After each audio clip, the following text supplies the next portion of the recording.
नमस्कार दोस्तों, स्वागत है आप सभी का आपके अपने चैनल टेक्निकल ऐप गुरु में।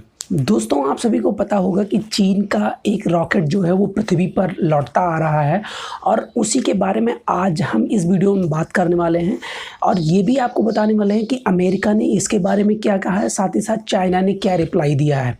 और आपको प्रॉपर तरीके से इस रॉकेट के बारे में इस वीडियो में मैं बताऊँगा कि ये रॉकेट कैसा था, कितनी लंबाई का है, कितना चौड़ाई का है, कब लॉन्च हुआ, कैसे लॉन्च हुआ, क्या कारण हुआ कि ये रिटर्न आ रहा है और फिर इससे ये डेंजरस कहाँ कहाँ के लिए है, कौन से शहरों के लिए दिक्कत करेगा। तो सारी इन्फॉर्मेशन आपको इस रॉकेट से रिलेटेड आपको मिल जाएगा और एग्जैक्ट टाइमिंग के आसपास की अगर वैज्ञानिकों के थ्रू आउट पे माने तो वो भी मैं आपको बताने वाला हूँ इस वीडियो में। तो वीडियो को लास्ट तक का देखिएगा, सारी इन्फॉर्मेशन आपको इसी वीडियो में मिल जाएगी। तो चलिए वीडियो को स्टार्ट करते हैं। वीडियो को स्टार्ट करने से पहले आपसे निवेदन है कि चैनल पर नए हो और ऐसी इंफॉर्मेटिव वीडियो चाहते हो तो चैनल को सब्सक्राइब करके बेल आइकन को प्रेस कर लीजिए, जिससे आपको इससे रिलेटेड इन्फॉर्मेशन मिलती रहे। अगर इसके हिस्ट्री के बारे में तो इसका रॉकेट का नाम लॉन्ग मार्च 5B है, जो कि 29 अप्रैल को लॉन्च किया गया और इसे चीनी प्रेक्षण यान अकादमी ने लॉन्च किया। इसका मेन उद्देश्य अपने स्पेस स्टेशन को मजबूत करना है। आगे हम आपको बताने वाले हैं कि स्पेस स्टेशन का क्या नाम है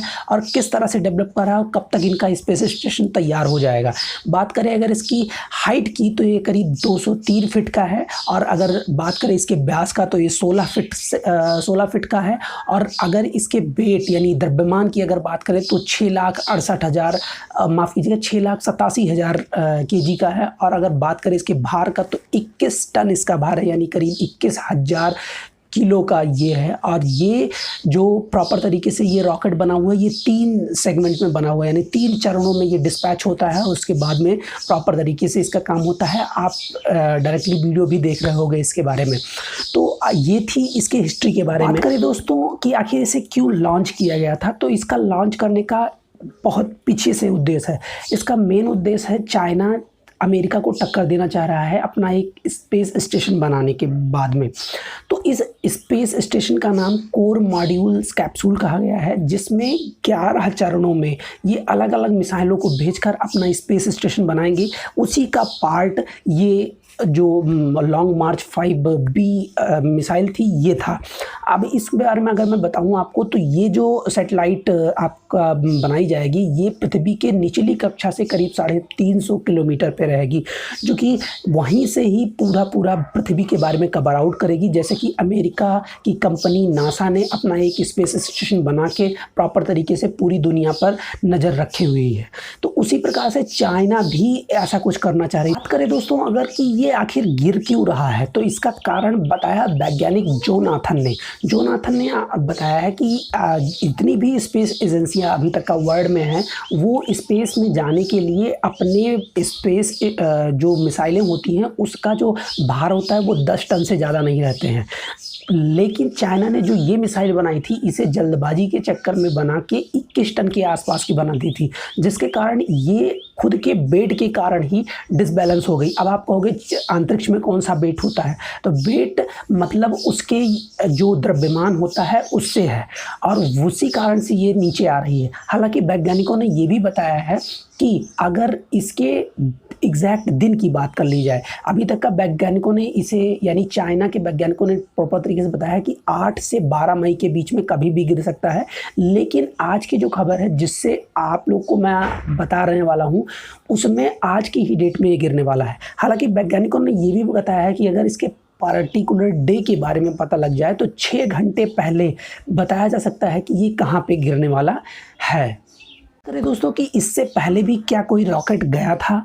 जी हाँ, चाइना का इसी रॉकेट का एक पार्ट 1971 में भेजा गया था, जो कि इसी रीजन के कारण ये डिसबैलेंस भी हो गया था और फिर से रिटर्न होकर पृथ्वी पर भी आके गिरा था। हालांकि उस समय काफ़ी नुकसान कम हुआ था। इसका मलबा जो था वो ही न्यूयॉर्क सिटी के कुछ ऊपर गिरा हुआ था, जहाँ से सिर्फ मकानों को क्षति हुआ था। हालांकि वहाँ पे किसी के मरने की कोई खबर नहीं मिली थी, जिसका रीज़न यही था कि जब कोई भी जो पार्टिकल होता है और पृथ्वी के वायुमंडल में एंट्री करता है तो वो जल जाता है। जलने के कारण उसके मलबे ही गिरते हैं। करें दोस्तों कि आखिर ये रॉकेट कहाँ गिर सकता है और किसको डिस्ट्रॉय कर सकता है। तो भाई अगर वैज्ञानिक जो नाथन के एनालिसिस के अकॉर्डिंग हम लोग बात करें तो उन्होंने बताया है कि ये अमेरिका के न्यूयॉर्क या मैड्रिड शहर में गिर सकता है। साथ ही साथ अगर इसकी स्पीड में थोड़ा सा इंक्रीजमेंट और हुआ तो ये चीन के पेइजिंग शहर में भी गिर सकता है, जहाँ पे काफ़ी हद तक का नुकसान कर रहा है, क्योंकि यहाँ पे रिहायशी इलाके ज़्यादा हैं जिसके कारण क्षति काफ़ी ज़्यादा हो सकती है।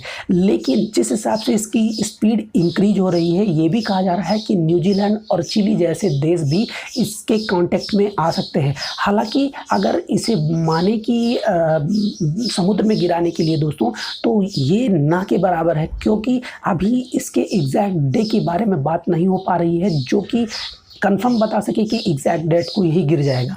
लेकिन हालांकि आज के न्यूज़ आर्टिकल के अकॉर्डिंग बताया जा रहा है कि आज ये पृथ्वी के आसपास में रन आउट करेगा। हो सकता हो पृथ्वी के वायुमंडल में आने के बाद ये डिस्ट्रॉय हो सके।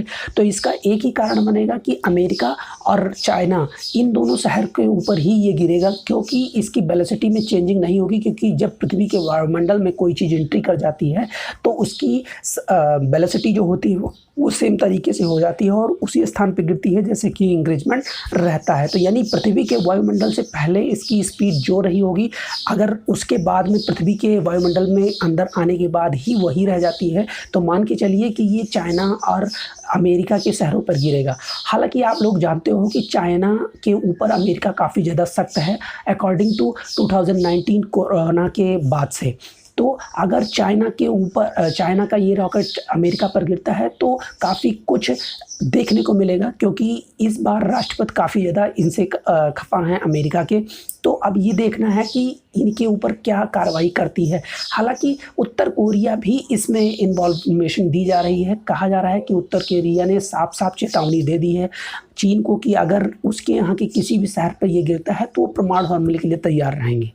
तो ये थी प्रॉपर इन्फॉर्मेशन आपको इस रॉकेट से रिलेटेड। अब आपको बताते हैं कि ये कितना डेंजरस और अनडेंजरस की। तो डेंजरस अगर सिचुएशन की मैं बात करूँ इस रॉकेट के बारे में, तो ये डेंजरस आपके लिए सिर्फ और सिर्फ मलबे के रूप में हो सकता है। क्योंकि जब कोई रॉकेट या कोई भी पार्टिकल पृथ्वी के वायुमंडल में आता है तो उसके जो पार्टिकल होते हैं वो जलने लगते हैं और मलबे के रूप में ही ये पृथ्वी पर आएगा। हो सकता हो ये डेंजरस कम हो पिछले यान की तरह, लेकिन अभी के समय में अगर ये ऐसा कुछ कहा जाए तो वो लॉजिक नहीं बनेगा।